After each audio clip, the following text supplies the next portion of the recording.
Yuri കണ്ണു തുറക്കുന്ന സമയത്ത് അവൾ ഉണ്ടായിരുന്നത് കൊട്ടാരത്തിലായിരുന്നു. അവിടുത്തെ ഒരു ജോലിക്കാരി പറഞ്ഞത് പ്രകാരമാണ് യൂൺ അടുത്ത റൂമിൽ ഉണ്ട് എന്ന കാര്യം അവളും മനസ്സിലാക്കുന്നത്.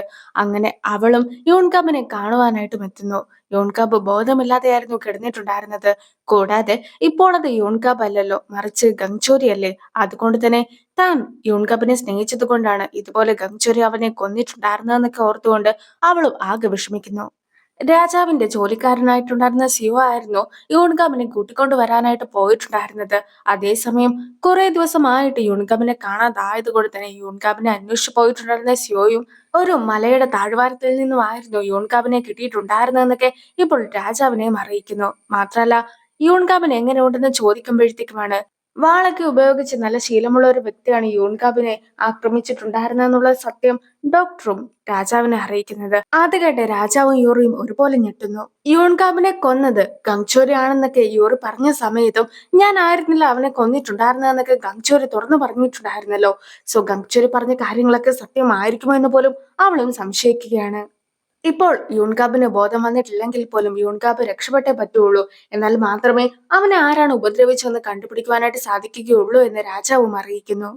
യൂൺകാബിനെ കണ്ടുകിട്ടിയ അതേ സ്ഥലത്തു നിന്നുമായിരുന്നു യൂറിനെ കണ്ടിട്ടുണ്ടായിരുന്നത്. അതുകൊണ്ട് തന്നെ യൂൺകാബിനെ കൊണ്ടുവരുന്ന കൂട്ടത്തിൽ അവളെയും കൂടി കൂട്ടിക്കൊണ്ടു വന്നു എന്ന് ജോലിക്കാർ പറഞ്ഞ് കഴിയുമ്പോഴത്തേക്കും രാജാവും യൂറിയുടെ അടുത്ത് ആരാണ് യൂൺകാബിനെ ആക്രമിച്ചതെന്ന് കണ്ടിട്ടുണ്ടായിരുന്നു എന്നൊക്കെ ചോദിക്കുന്നു. അതേസമയം അവന്റെ കാലിന് പരുക്ക് പറ്റിയത് കൊണ്ട് തന്നെ ഞാനും മരുന്നന്വേഷിച്ചു പോയതായിരുന്നു. അതുകൊണ്ട് തന്നെ ആരാണ് അവനെ ഉപദ്രവിച്ചതെന്ന് ഞാൻ കണ്ടിട്ടുണ്ടായിരുന്നില്ല. മാത്രല്ല, രാജാവിന് കണ്ണിന് കാഴ്ചക്കുറവുണ്ട് എന്നറിഞ്ഞിട്ട് ഞാനും കണ്ണാടി വിൽക്കുവാനായിട്ടായിരുന്നു യൂൺകാബിനൊപ്പം വന്നിട്ടുണ്ടായിരുന്നെന്ന് യൂറിയും അറിയിക്കുന്നു. നേരത്തെ യൂൺകാബിനെ കൊന്നിട്ടുണ്ടായിരുന്ന അങ്കിൾ ക്വാക്ക് ഉണ്ടല്ലോ, ആ ഒരു അങ്കിൾ ക്വാക്ക് ആകട്ടെ ഇപ്പോൾ യൂൺകാബ് മരിച്ചിട്ടില്ല എന്ന സത്യം എല്ലാം തന്നെ തിരിച്ചറിയുകയാണ്. രാജ്ഞിയും കണ്ണു കാണുവാനായിട്ട് സാധിക്കാത്ത ഒരു മന്ത്രവാദിയെ വിളിച്ചു വരുത്തുന്നു. രാജകുമാരന്റെ ദേഹത്ത് പ്രേതം കയറിയതാണെന്നുള്ള കാര്യം രാജ്ഞി മനസ്സിലാക്കിയിരിക്കുകയാണ്. അതായത് 13 വർഷം മുമ്പ് ഇതുപോലെ തന്നെ മറ്റൊരു രാജകുമാരന്റെ ദേഹത്ത് പ്രേതമൊക്കെ കയറിയിട്ടുണ്ടായിരുന്നു. അതുകൊണ്ട് തന്നെ അതേ സിറ്റുവേഷനും അതേ പ്രേതവുമാണ് ഇപ്പോൾ തിരിച്ചെത്തിയിട്ടുള്ളതെന്ന കാര്യം രാജ്ഞി മനസ്സിലാക്കി കഴിഞ്ഞിരിക്കുന്നു. രാജ്ഞിയും അതിനെക്കുറിച്ച് മന്ത്രവാദിയുടെ അടുത്ത് ചോദിക്കുമ്പോഴത്തേക്കും യഥാർത്ഥത്തിൽ എന്ത് കാര്യമാണ് രാജ്ഞിക്ക് നേടിയെടുക്കേണ്ടതെന്ന് മന്ത്രവാദിയും ചോദിക്കുന്നു. അതായത്, ഇപ്പോൾ നിലവിൽ രാജകുമാരന്റെ ദേഹത്തേക്കാണല്ലോ പ്രേതമുള്ളത്. ആ ഒരു പ്രേതത്തെ എന്നേക്കുമായിട്ട് ഒഴിപ്പിക്കണോ, അതോ ഈ ഒരു സമയത്ത് മറ്റൊരു രാജകുമാരനായിട്ടുള്ള യോൻകിനെ അടുത്ത കിരീടാവകാശി ആക്കണോ എന്ന രീതിക്കാണ് അയാളും ചോദിക്കുന്നത്. മാത്രമല്ല, ഈ ഒരു സമയത്ത് എന്ത് മറുപടി കൊടുക്കണമെന്ന് ഒരു ആശയക്കുഴപ്പമൊക്കെ ഉണ്ടാവുകയാണ്. അത് മനസ്സിലാക്കുന്ന മന്ത്രവാദിയും എന്ത് തീരുമാനം എടുക്കണമെന്ന് നിങ്ങളുടെ നിശബ്ദതയിലൂടെ തന്നെ എനിക്ക് മനസ്സിലായി കഴിഞ്ഞിരിക്കുന്നു എന്ന് അറിയിക്കുന്നു. യോൺകാപ്പിന് ബോധം വരികയാണെങ്കിൽ ആരാണ് തന്നെ ആക്രമിച്ചതെന്ന് കൃത്യമായി തന്നെ യോൺകാപ്പ് പറയുമല്ലോ. അതുകൊണ്ട് തന്നെ യൂൺകാപ്പിനെ കൊല്ലണമെന്നൊരു നിർദ്ദേശമായിരുന്നു അങ്കിൾ ക്വാക്കും പടയാളിക്ക് കൊടുത്തിട്ടുണ്ടായിരുന്നത്. അയാളാകട്ടെ നേരെ യൂൺകാപ്പിന്റെ മുറിയിലേക്ക് ചെല്ലുന്നു. റൂമിൽ ഉറങ്ങിക്കിടന്നിട്ടുണ്ടായിരുന്ന യൂൺകാപ്പിനെ ശ്വാസം മുട്ടിച്ച് കൊല്ലാമെന്ന രീതിക്കായിരുന്നു അയാൾ വിചാരിച്ചിട്ടുണ്ടായിരുന്നെങ്കിൽ പോലും ഇപ്പോൾ യൂൺകാപ്പ് അല്ലല്ലോ, മറിച്ച് കങ്ചോരി അല്ലേ ആ ഒരു ശരീരത്തിലുള്ളത്. അതുകൊണ്ട് തന്നെ കാങ്ചോരി തന്റെ ചെറിയൊരു ശക്തിയൊക്കെ എടുത്തിട്ട് അയാളെയും തള്ളി മാറ്റുന്നു. യോൺകാപ്പിനെ കൊല്ലുവാനായിട്ട് അയാൾ ശ്രമിക്കുന്നുണ്ടെങ്കിൽ പോലും ഗംഗ്ചോരിയും വളരെ സിമ്പിൾ ആയിട്ടൊക്കെയാണ് അയാളെ തള്ളിക്കളയുന്നത്.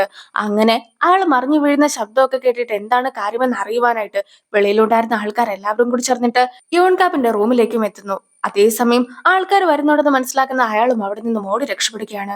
ഗംഗ്ചോരി നല്ല രീതിക്ക് ഉറങ്ങിയിട്ടുണ്ടായിരുന്നത് കൊണ്ട് തന്നെ എന്തൊക്കെയാണ് സംഭവിച്ചതെന്ന് അത്രയ്ക്ക് വലിയ പിടുത്തമൊന്നും ഉണ്ടായിരുന്നില്ല. അങ്ങനെ ഇരിക്കെ അവന് ചൊറിയുന്നു എന്നൊക്കെ പറഞ്ഞിട്ട് വയറ്റിന്റെ അടുത്തായിട്ട് ചൊറിഞ്ഞൊക്കെ കഴിയുമ്പോഴത്തേക്കുമാണ് ബ്ലഡ് ഒക്കെ പുറത്തേക്ക് വരുന്നത്. അപ്പോഴാണ് അവിടെ ഒരു മുറിവുണ്ടെന്നുള്ള കാര്യം പോലും അവനും മനസ്സിലാക്കുന്നത്. ഗംഗ്ചോരിക്കും ഒരുപാട് വേദനയൊക്കെ എടുക്കുന്നു. അവിടെയുള്ള ജോലിക്കാര് ഗംഗ്ചോരിക്ക് കഴിക്കുവാനായിട്ട് ഫുഡ് കൊടുക്കുന്നു. പക്ഷെ ആ ഒരു ഫുഡൊക്കെ കഴിക്കുമ്പോഴത്തേക്കും ഗംഗ്ചോരിക്ക് അത് ഒരുപാട് ഇഷ്ടപ്പെട്ടിട്ടുണ്ടായിരുന്നു. ഇപ്പോൾ അവൻ കഴിക്കുന്നത് വെറും ചോറ് മാത്രമാണെന്ന് പറഞ്ഞിട്ടും അവന് വിശ്വസിക്കുവാനായിട്ട് സാധിക്കുന്നുണ്ടായിരുന്നില്ല. അങ്ങനെ അവനും ആർത്തിയോടെ ആ ഒരു ചോറൊക്കെ കഴിക്കുമ്പോഴത്തേക്കുമാണ് യഥാർത്ഥത്തിൽ ഇപ്പോൾ അവൻ ഉള്ളത് മനുഷ്യന്റെ ശരീരത്തിലേക്കാണല്ലോ. മനുഷ്യർക്ക് 5 രീതിക്കുള്ള സെൻസസ് ഒക്കെ ഉണ്ടായിരിക്കും. സോ മണവും രുചിയും എല്ലാം തന്നെ മനസ്സിലാക്കുവാനായിട്ട് തനിക്കിപ്പോൾ സാധിക്കുന്നുണ്ടെന്നും ഇതിനൊക്കെ ഇത്രത്തോളം ടേസ്റ്റ് ഉണ്ടെന്ന് ഇപ്പോൾ മാത്രമാണ് താൻ മനസ്സിലാക്കുന്നതെന്നും എല്ലാം തന്നെ അവനും ചിന്തിക്കുന്നു. ഗംഗ്ചോറിയും പാത്രത്തില് ഒരുപാട് ചോറൊക്കെ എടുത്തിട്ട് കഴിക്കുകയാണ്. ഇതൊക്കെ കണ്ടു നിന്നിട്ടുണ്ടായിരുന്ന ജോലിക്കാര് അവൻ എന്താണ് സംഭവിച്ചതെന്ന് അറിയാതെയൊക്കെ കൂട്ടം കൂടി നിൽക്കുന്നു. അതിലൊരാളാകട്ടെ അവന് അമ്നേഷ്യ ആയിരിക്കുമെന്നൊക്കെ തെറ്റിദ്ധരിക്കുകയാണ്. വളരെയധികം ആസ്വദിച്ച് ഭക്ഷണം കഴിച്ചുകൊണ്ടിരുന്ന ഗംഗ്ചോരിയും ഒരു ജീവിയുടെ ശബ്ദമൊക്കെ കേൾക്കുന്നു. അത് കേട്ട ഉടനെ തന്നെ എത്രയും വേഗം യൂറിയുമായിട്ട് ഇവിടെ നിന്ന് രക്ഷപ്പെട്ടു പോകണമെന്നാണ് അവനും വിചാരിക്കുന്നത്. അവനും ഒരുപാട് ദൂരമൊക്കെ യൂറിനെ കാണുവാനായിട്ട് ഓടുന്നുണ്ടെങ്കിൽ പോലും അവന്റെ ശരീരത്തിൽ മുറിവുണ്ടായിരുന്നത് കൊണ്ട് തന്നെ അത്രയ്ക്ക് ഓടുവാനായിട്ട് അവനും സാധിക്കുന്നില്ല. യൂറിക്ക് തൽക്കാലം താമസിക്കുവാനായിട്ടുള്ള ഒരു റൂമിലേക്ക് ഒരു സെർവന്റ് അവളെ കൂട്ടിക്കൊണ്ടൊക്കെ പോവുകയായിരുന്നു. ഈ ഒരു സമയത്താണ് യൂൺ കപ്പിന്റെ ശബ്ദം അവളും കേൾക്കുന്നത്. ശബ്ദം കേട്ട ഉടനെ തന്നെ ശബ്ദം കേൾക്കുന്ന ദിശയിലേക്ക് അവളും ഓടുന്നു. യൂൺ കപ്പിന്റെ ആത്മാവ് അതിലെയും ഇതിലെയും അലഞ്ഞു തിരിഞ്ഞ് നടക്കുകയായിരിക്കുമെന്നാണ് അവളും വിചാരിക്കുന്നത്. ഏറ്റവും ഒടുവിലായിട്ട് ഒരു കിണറ്റിൽ നിന്നുമാണ് ആ ഒരു ശബ്ദം കേൾക്കുന്നതെന്ന് മനസ്സിലാക്കി അവളും കിണറ്റിന്റെ അടുത്തേക്ക് എത്തുമ്പോഴത്തേക്കും ഒരു കൈ കിണറ്റിന്റെ അകത്ത് നിന്നും പുറത്തേക്കും വരുന്നു. അവളും യൂൺ കാപ്പ് ആയിരിക്കുമെന്ന് ഓർത്ത് വലിയ കാര്യത്തിന് അതിൽ പോയി പിടിച്ച് കഴിയുമ്പോഴത്തേക്കുമാണ് അത് മറ്റൊരു പ്രേതമാണെന്നുള്ള കാര്യം അവളും മനസ്സിലാക്കുന്നത്. കൂടാതെ ആ ഒരു പ്രേതം അവളെയും കൊണ്ട് കിണറ്റിലേക്കും ചാടുന്നു. ആ പ്രേതമാകട്ടെ താൻ ഒറ്റയ്ക്കാണെന്നും തനിക്ക് കൂട്ടിന് വേണ്ടിയിട്ടാണ് അവളെ കൂട്ടിക്കൊണ്ട് പോകുന്നതെന്നും പറഞ്ഞുകൊണ്ട് അവളെ വെള്ളത്തിൽ മുക്കി കൊല്ലുവാനായിട്ടായിരുന്നു ശ്രമിച്ചിട്ടുണ്ടായിരുന്നത്. പക്ഷേ അവൾ അബോധാവസ്ഥയിലാക്കുന്ന ആ ഒരു സമയത്ത് തന്നെ അവിടേക്ക് ഗംഗ്ചോരി കൂടി എത്തുകയാണ്. ഗംഗ്ചോരിയും അവളെ രക്ഷിച്ചുകൊണ്ട് പോകുവാനായിട്ട് ശ്രമിക്കുമ്പോഴത്തേക്കും ആ ഒരു പ്രേതം തന്റെ മുടി വെച്ചിട്ട് ഗംഗ്ചോരിനെ തടയുവാനായിട്ട് ശ്രമിക്കുന്നു. പക്ഷേ തന്റെ ശക്തികൾ ഉപയോഗിച്ചുകൊണ്ട് ഗംഗ്ചോരിയും അവളെ അവിടെ നിന്ന് മാറ്റിയതിനു ശേഷം യൂറിനെ രക്ഷിച്ചുകൊണ്ട് കിണറ്റിന് വെളിയിലേക്കും പോകുന്നു. മാത്രമല്ല അവന് യൂറിനെ സ്നേഹത്തോടെ നോക്കുന്നൊക്കെയുണ്ട്. അപ്പോഴേക്കും അവളും എണീറ്റിട്ടുണ്ടായിരുന്നു.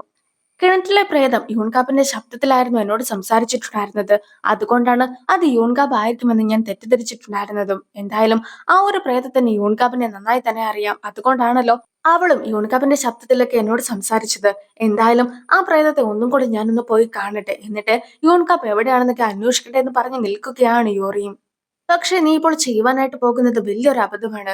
നിന്റെ കയ്യിൽ ഗോസ്റ്റ് സ്റ്റോൺ ഇല്ല. നീ എന്നെ ദൈവമായിട്ട് ആരാധിക്കുന്നുമില്ല. അങ്ങനെ ഇരിക്കെ ഇതിൽ ഏതെങ്കിലും ഒരു കാര്യം ചെയ്യാതെ നിനക്ക് ഒരിക്കലും പ്രേതങ്ങളുടെ അടുത്തേക്ക് പോകുവാൻ കഴിയുകയില്ല. ഇപ്പോൾ ഉള്ളതാകട്ടെ വെള്ളത്തിലൊക്കെ ഉള്ള പ്രേതമാണ്. ആ ഒരു പ്രേതം ഒരുപാട് ശക്തിശാലിയാണ്. അങ്ങനത്തെ പ്രേതത്തെ പിടിക്കുവാനായിട്ട് പലരും പോയിട്ട് മരണപ്പെടുകയായിരുന്നു ചെയ്തിട്ടുണ്ടായിരുന്നത്. അതുകൊണ്ട് തന്നെ നീ അങ്ങനെ പോകരുതെന്നൊക്കെ പറഞ്ഞുകൊണ്ട് കങ്ചോരിയും അവളെ തടയുന്നു. ഞാൻ കഴിഞ്ഞ 13 വർഷമായിട്ട് നിന്റെ പിന്നാലെ നടക്കുന്നതാണ്. അങ്ങനെ ഇരിക്കെ ഏതെങ്കിലും അലഞ്ഞു തിരിഞ്ഞു നടക്കുന്ന ഒരു പ്രേതമൊന്നും വന്നാൽ ഞാൻ അങ്ങനെ നിന്നെ വിട്ടുകൊടുക്കുകയില്ല എന്ന രീതിക്കായിരുന്നു അവനും സംസാരിച്ചിട്ടുണ്ടായിരുന്നത്. ഈ ഒരു സമയത്ത് അവരും ആ ഒരു ജീവിയുടെ ശബ്ദമൊക്കെ കേൾക്കുകയാണ്. അതുകൊണ്ട് തന്നെ നമ്മൾ എത്രയും വേഗം ഇവിടെ നിന്ന് പോകണമെന്ന് പറഞ്ഞുകൊണ്ട് കങ്ചോരിയും അവളെ കൂട്ടിക്കൊണ്ട് പോകുവാനായിട്ട് നോക്കുന്നുണ്ടെങ്കിലും അവൻ അവന്റെ പവേഴ്സ് യൂസ് ചെയ്യുകയും അതുപോലെ തന്നെ യൂൺകാപ്പിന്റെ ബോഡിയിൽ ഇപ്പോൾ ഇരിക്കുകയും ചെയ്യുന്നത് കൊണ്ട് തന്നെ ആ ഒരു മുറിവൊക്കെ കൂടുതലാവുകയും ബ്ലീഡിംഗ് ഒക്കെ തുടങ്ങുകയും പിന്നീട് അവന് ബോധം നഷ്ടപ്പെടുകയും ചെയ്യുന്നു. യൂറിയും രാജാവിനെ കൊണ്ട് ഓരോന്നൊക്കെ വായിപ്പിക്കുവാനായിട്ട് ശ്രമിക്കുകയാണ്. ഈ ഒരു സമയത്ത് രാജാവിനെ ശരിക്കും വായിക്കുവാനായിട്ട് സാധിക്കുന്നില്ല എന്ന സത്യം അവളും മനസ്സിലാക്കുന്നു.